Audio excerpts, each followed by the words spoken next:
Hi, I'm Michael Rogan, the founder of Rogan and Associates Financial Planners. And today I want to talk to you a little bit about planning for a 30-year retirement.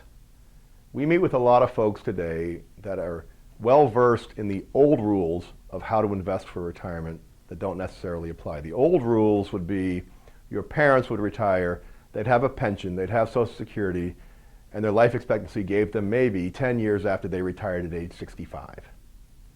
A generation later, we're trying to all retire at age 62, and the joint life expectancy of a 62-year-old couple is 30 years, meaning one of you is likely to live 30 years. So how do we plan for 30 years? How do we plan to have you a growing income in retirement to keep up with inflation? Let's talk about 30 years for a second. As of about a month ago, I've been licensed for 30 years. Let me just give you an idea of what I've experienced. 30 years ago, interest rates were a lot higher than they are today. Today, they are at rates we have not seen since the 1940s. The stock market, the Dow Jones Industrial Average, was about 1,700 the day I got licensed. It had never been 2,000. But we know, so stocks are risky and bonds are safe. So let me tell you something that might help you understand why you feel that way. The second year after I got licensed, we had the crash in 1987, where the market went down about 40%, nearly 25% in one day. That was pretty scary. 3 years later, Saddam Hussein rolled his tanks into Kuwait, which resulted in the first Gulf War, the culmination of the savings and loan crisis, and a recession in our country, and the market went down substantially again. 3 years later, the stock market wasn't doing very well, but it wasn't terrible, but the bond market crashed. 4 years after, stepping back, in 1992, about that same time, Time magazine put a cover story about why we're so gloomy, and they let us know that America had so much debt, both individually and corporately, that it was going to be probably at least a decade before we saw any substantial growth.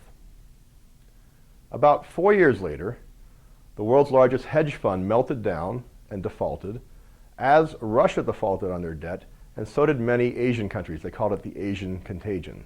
And the market fell quite a bit in a short period of time.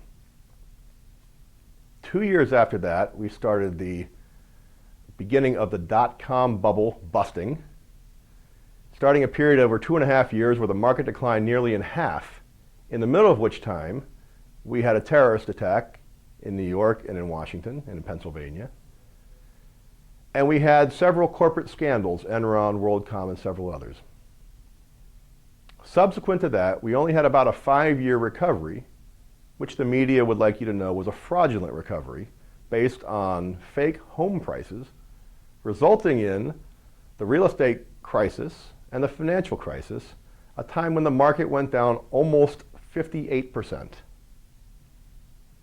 Today, we've just about recovered from that and a little bit further. So in 30 years that I've been licensed, we've seen a tremendous number of crises. The Dow was 1,700 when I got licensed. It's nearly 18,000 today, which might surprise you. But wait, there's more, as they say. The total return of stocks is about 2/3 appreciation of the stock price and about 1/3 the dividends, meaning the company earn money and they pay it to their shareholders in dividends.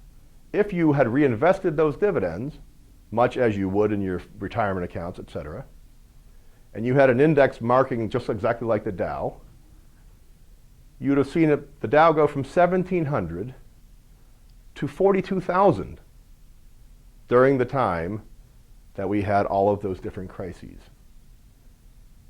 You know why nobody really knows that? Because nobody did. If you had been invested simply like the Dow or the S&P or just in a prudent allocation 30 years ago, or perhaps in the beginning of retirement, all you have to do to have success, all you had to do to have success was nothing. Stay put, draw your income, ignore the media, go watch the sunset.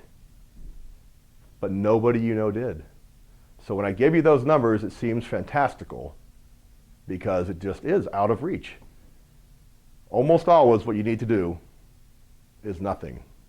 When your friends are saying, don't you sit there, we have to do something, you should say back to them, don't just do something, sit there. That is the secret to a long-term successful financial plan. Once you've started in the right place, stay with it. I'm Michael Rogan, the founder of Rogan and Associates Financial Planners. Thank you for listening.